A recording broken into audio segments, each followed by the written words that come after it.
Hello students, आज मुझे एक बच्चे ने मैसेज किया कि मैम कुछ क्वेश्चंस हैं जो डाउट के हैं मेरे, और वो हमारा क्लास 11th का डाउट सेशन है। तो मुझे अच्छा लगा कि बच्चा मुझसे कुछ क्वेश्चन की क्लैरिटी चाह रहा है।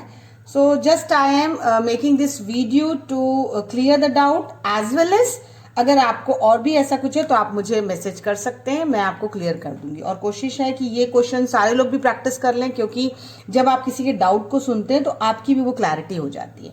तो देखिए 11th का जो पहला क्वेश्चन बच्चे का डाउट था वो था कि magnitude of the pair of displacement vector are given. हमें कुछ पेयर दिए हुए हैं ना, क्या दिया है? डिस्प्लेसमेंट। मैं पूरा क्वेश्चन नहीं लिख रही हूं, बस आपको एक्सप्लेन कर रही हूं कि डिस्प्लेसमेंट वेक्टर्स के पेयर्स दिए हुए हैं। The pairs are with us and which pair of the displacement vector cannot be added। हमें ये पता करना है कि कौन सा पेयर अगर हम ऐड करते हैं तो resultant vector is of magnitude 13। कौन सा हम ऐसा ऐड करते हैं कि जो हमारा रिजल्टेंट आए वो क्या ना हो, वो 13 मीटर है ना, 13 centimetre. So which pair of the displacement vector cannot be added to give resultant vector of magnitude 13 centimetre. मतलब हमें कौन सा पेयर है वो फाइंड आउट करना है कि जो हमारा रिजल्टेंट वेक्टर का मैग्नीट्यूड हो वो 13 सेंटीमीटर नहीं। ये आप एक चीज याद रखिए, जब हमें इस तरीके का कोई क्वेश्चन करना है तो आपको पता होना चाहिए कि रिजल्टेंट का जो फॉर्मूला होता है वो क्या होता है। It is a square plus B square plus 2ab cos theta. This is very known formula of the vector. और मैक्सिमम और मिनिमम के लिए हम जानते हैं, जैसे मुझे आर मैक्स निकालना है तो कॉस थीटा की वैल्यू कितनी रखते हैं हम? 1 रखते हैं। अगर हम 1 रखते हैं इसका मतलब A square plus B square plus 2ab, यानी फॉर्मूला हो जाता है A plus B the whole square under root के अंदर, यानी ए प्लस बी। तो आर मैक्स का फॉर्मूला याद रखिए, कैसे आया है मैंने आपको यहां बता दिया। सिमिलरली अगर मैं आर मिनिमम की बात करूंगी तो क्या होगा, वो a माइनस बी होगा। उस केस में थीटा 180 डिग्री हो जाएगा। 180 डिग्री का मतलब cos 180 इज इक्वल टू -1। तो आपको इतना ध्यान रखना है। अगर मैं कह रही हूं कि a plus b maximum value और a minus b minimum value है तो a प्लस बी के ही बीच में आपका रिजल्टेंट लाई करता है। यानी मुझे ऐसा फाइंड आउट करना है, ऐसा पेयर मुझे देखना पड़ेगा कि उस पेयर का रिजल्टेंट 13 नहीं आ रहा है। मेरा क्वेश्चन क्या कह रहा है? क्वेश्चन कह रहा है कि पेयर बताइए जिसमें आपका रिजल्टेंट 13 नहीं आए। अब मैं आपको ऑप्शन दे रही हूं। पहला ऑप्शन दिया हुआ था 4 एंड 16 सेंटीमीटर, दूसरा ऑप्शन दिया हुआ है 20 एंड 7 सेंटीमीटर, तीसरा ऑप्शन दिया हुआ है 1 सेंटीमीटर एंड 15 सेंटीमीटर, एंड चौथा ऑप्शन जो डी है वो दिया है 6 एंड 8 सेंटीमीटर। ये आपके पास ऑप्शंस दिए हुए हैं। मैंने क्या निकालना है? रिजल्टेंट का मैक्सिमम देखना है, मिनिमम देखना है। अगर मैक्सिमम और मिनिमम के बीच में 13 आ रहा है दैट मीन्स वो पेयर देगा। अगर नहीं आ रहा है तो वो हमारा आंसर है, क्योंकि क्वेश्चन कह रहा है कि कौन से पेयर को ऐड करके 13 नहीं मिलेगा। अब आप देखिए बहुत सिंपल हो गया। a प्लस बी मतलब 16 प्लस क्या हुआ 4, तो 16 प्लस 4 आपका कितना हो गया? 20 हो गया। और अगर मैं बोलूं r है और यहां कर दूं 16 माइनस 4 कर दूं तो ये कितना हो गया आपका? 12 हो गया। तो 20 और 12 के बीच में आपका वेरिएशन रहेगा, तो 13 डेफिनेटली इसके बीच में आएगा क्योंकि 12 है। उसके बाद 13, 14, 15, 16 सॉरी a माइनस बी पहले होगा, a minus B less then r and then it will be a plus b. It will be like this, है ना। तो या तो इक्वल भी हो सकती वैल्यू या फिर यहाँ a माइनस बी पहले रहेगा फिर a प्लस बी रहेगा। तो आपने कहा 12 है और लेस देन इक्वल टू आपका क्या है 20 है, तो दोनों ही केसेस में आपका ये आ रहा है 13 इनके बीच में लाई करेगा, है ना। तो ये वाला तो आंसर सही है। अब जैसे मैं 6 और 8 बोलूं तो 8 माइनस 6 कितना होगा?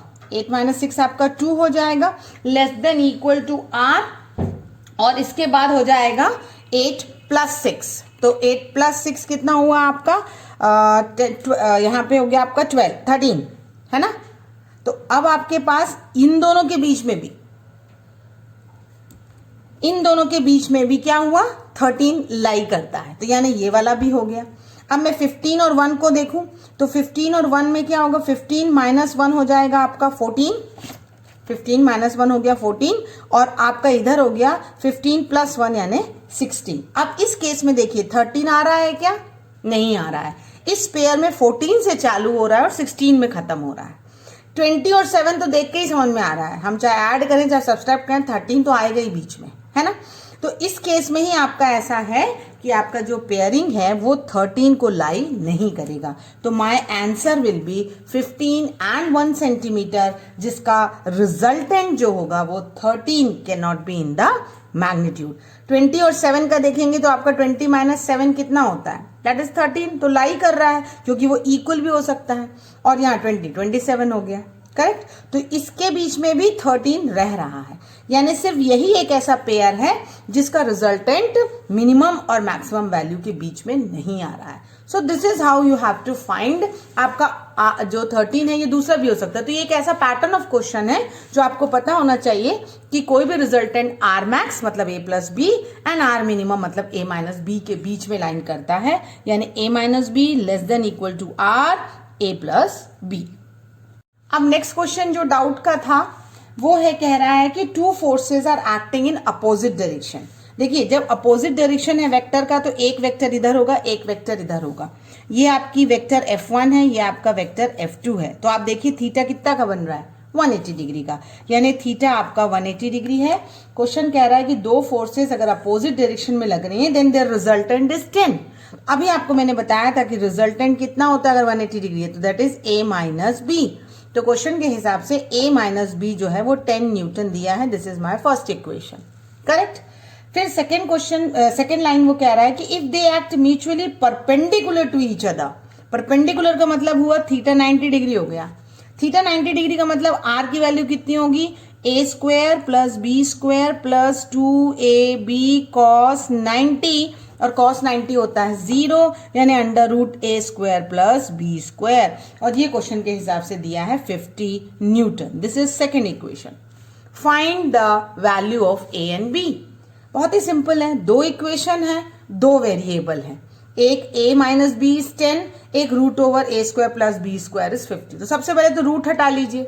अगर रूट हटाना तो आप स्क्वायरिंग कर लीजिए दोनों तरफ। तो 50 ये क्या हो जाएगा, स्क्वायरिंग करूंगी तो A square plus B square is equal to 50 का square. This is my next step. 50 का स्क्वायर मतलब कितना हुआ, you will when you will solve it you will get it is 2500। तो ये हो जाएगा A square plus B square is equal to 2500, correct. अब आपकी ये थर्ड इक्वेशन हो गई। मैं इक्वेशन 1 जो थी a minus B equal to 10, यहां से मैं a क्या लिख सकती हूं, इट इज 10 प्लस b। क्योंकि दो इक्वेशन दो वेरिएबल हैं तो आपको एलिमिनेशन मेथड करना पड़ेगा, यानी a की वैल्यू यहां पुटअप करनी पड़ेगी इक्वेशन 3 में। तो a की जगह मैं क्या लिख सकती हूं, 10 प्लस b का square plus b square equal to 2500, correct. a plus B the whole square का फॉर्मूला लगा दीजिए, यानी 10 square plus B square plus 2 into 10 into B, है ना, 2ab and plus B square equal to 2500। 10 का square मतलब 100 plus B square है और ये बी स्क्वायर है, यानी ये हो गया 2b स्क्वायर।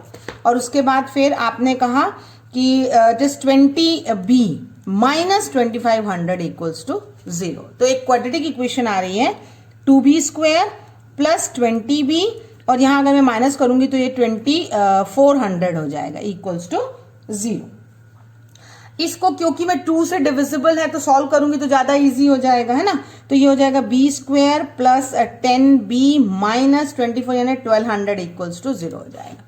अब क्वाड्रेटिक इक्वेशन है, अगर मुझे b की वैल्यू निकालनी है तो फॉर्मूला लगाना पड़ेगा माइनस b प्लस और minus root over B square minus 4ac by 2a। ये फॉर्मूला आपको याद रखना है, क्वाड्रेटिक इक्वेशन का है। यहाँ a का कोएफिशिएंट यानी 1 है, b 10 है और c 1200 है। जब आप इसको सॉल्व करोगे तो आपको जो पॉजिटिव वैल्यू मिलेगी वो b की वैल्यू मिलेगी 60/2 यानी 30। You have to just solve it. जब आप इसको सॉल्व करेंगे तो you will get 30 as b। अगर b मुझे 30 मिल गया तो a क्या था, a था 10 प्लस b, यानी आंसर विल बी 40। तो आपके पास वेक्टर ए की वैल्यू 40 है एंड वेक्टर बी की वैल्यू 20 है। सिर्फ इस इक्वेशन को आपको क्वाड्रेटिक के फॉर्म में सॉल्व करना है। तो अगर आपके पास दो वेरिएबल हुए हैं और दो इक्वेशन है तो you have to simply solve them. Next question एक डायग्रामेटिक क्वेश्चन है। आपके पास ऐसा एक डायग्राम दिया हुआ है and the question says that sum of the three vectors, ये ओरिजिन है यानी OA vector, OB vector and OC vector का सम जो है वो 0 दिया है। क्वेश्चन ने कहा है OA plus OB plus OC is equals to 0, find the magnitude of OB। मुझे OB वेक्टर का मैग्नीट्यूड निकालना है। जो OC वेक्टर है वो 45 डिग्री बना रहा है नेगेटिव एक्स एक्सिस के साथ। तो देखिए जब इस तरह के क्वेश्चन आते हैं वेक्टर में तो आपको पता होना चाहिए आई कैप जो होता है वो कौन से एक्सिस में लगता है, एक्स एक्सिस में। जे कैप जो होता है वो वाई में लगता है और के कैप जो होता है वो जेड में लगता है। तो यू शुड नो इट कि 3 यूनिट वेक्टर्स हैं जो 3 डायरेक्शन में लगते हैं। अब मैं देखूं अगर OA की बात करूं तो OA में 10 न्यूटन की फोर्स क्वेश्चन में दी हुई है बट नेगेटिव वाई एक्सिस में दी है, करेक्ट। तो ये जो नेगेटिव वाई एक्सिस है उसके लिए मेरे पास OA की वैल्यू कितनी हो जाएगी, -10, और कौन सा कैप लगेगा, जे कैप लगेगा, क्योंकि माइनस साइन यानी नेगेटिव वाई एक्सिस है। 10 क्वेश्चन में दिया हुआ है, जे कैप का मतलब वो वाई एक्सिस में है। सिमिलरली मैं OB की बात करूं अगर तो OB के केस में क्या दिया हुआ है, यार OB is not given any value, तो वो तो फाइंड आउट ही करना है, तो let it be OB only. X axis है, एक्स एक्सिस पॉजिटिव में है यानी आई कैप हो गया। अब ये जो OC दिया है वो कुछ एंगल बना रहा है ना, तो हमें यहाँ पे रेजोल्यूशन पता होना चाहिए। आपको याद है जैसे हम ऐसे एक वेक्टर ले लेते हैं, मान लीजिए ये वेक्टर A है और ये एंगल थीटा बना रहा है, तो इसके दो वेक्टर रिजॉल्व हो सकते हैं। एक वेक्टर उसी तरफ होगा जहां वो थीटा बना रहा है और उसका कंपोनेंट कौन सा होता है, कॉस थीटा होता है, यानी हम कहेंगे A कॉस थीटा, और एक उसका दूसरा कंपोनेंट जो होगा वो कहेंगे A साइन थीटा, है ना। जिस तरफ एंगल बनता है जिस एक्सिस में वहां कॉस का कंपोनेंट जाएगा और उसके अपोजिट में साइन का जाएगा।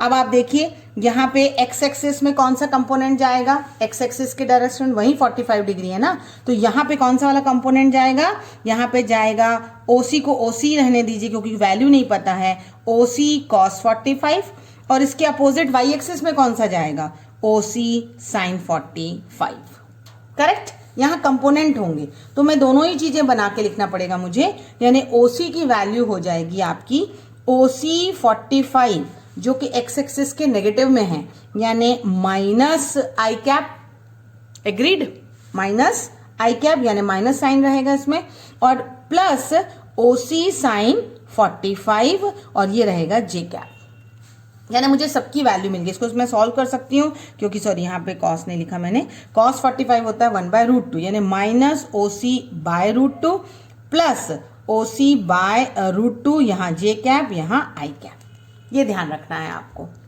अब हमारे क्वेश्चन के हिसाब से क्या कह रहा है कि तीनों वेक्टर का सम जो है वो 0 है, यानी OA plus OB plus OC जो है वो किसके बराबर है, 0 के बराबर। अगर 0 के बराबर है तो 10 जे कैप प्लस OB आई कैप प्लस OC की जगह मैं क्या लिख सकती हूँ, minus OC I cap /√2 plus OC/√2 J cap is 0 I cap plus 0 J cap plus 0 के कैप, क्योंकि वहां पे हमें 0 ही बताना है, वेक्टर जो है वो 0 है ना। तो अब देखिए मैं जे कैप और जे कैप का यहाँ पे क्या कर सकती हूँ, कॉमन ले सकती हूँ, और यहाँ पे आई कैप का भी मैं एक वो टर्म बना सकती हूँ। तो क्या हो जाएगा यहाँ पे OB माइनस OC/√2 एक साथ लिख के कर दूंगी I cap plus OC/√2 minus 10 J cap equals to 0, क्योंकि आई और जे ही बचा है, के तो है ही नहीं हमारे पास। अब ये इंडिविजुअल टर्म हम 0 के साथ इक्वेट कर सकते हैं क्योंकि जो हमारा RHS है वो 0 आई कैप और 0 के कैप है, यानी यहाँ वाला 0 ये पहले टर्म के साथ इक्वेट होगा और यहाँ वाला 0 दूसरे टर्म के साथ। अब क्योंकि यहाँ पे भी OC है इसलिए सबसे पहले मुझे इसे 0 करके OC की वैल्यू निकालना पड़ेगी, यानी पहली होगी OB minus OC/√2 equals to 0, यानी OB की वैल्यू क्या आने वाली है, OC/√2। This is the value of your OB, ये OB की वैल्यू आना है, लेकिन अब मुझे OC ही नहीं पता है तो उसके लिए मैं कहूंगी कि OC/√2 माइनस 10 इक्वल्स टू 0, यानी OC is equal to 10√2। Agreed. अगर आपने 10√2 ओसी की वैल्यू फाइंड आउट की है, यहाँ पुटअप करेंगे, √2 कैंसिल हो जाएगा, यानी ओबी की वैल्यू कितनी आएगी 10। एग्रीड। यानी हमने मैग्नीट्यूड सब X axis Y axis J X axis Y axis positive negative निकाल करके सिर्फ क्या करना है, आपको इक्वेट कर देना है, क्योंकि रिजल्टेंट जो है वो क्वेश्चन में दिया हुआ है। आई होप आपको ये क्लियर हुआ होगा।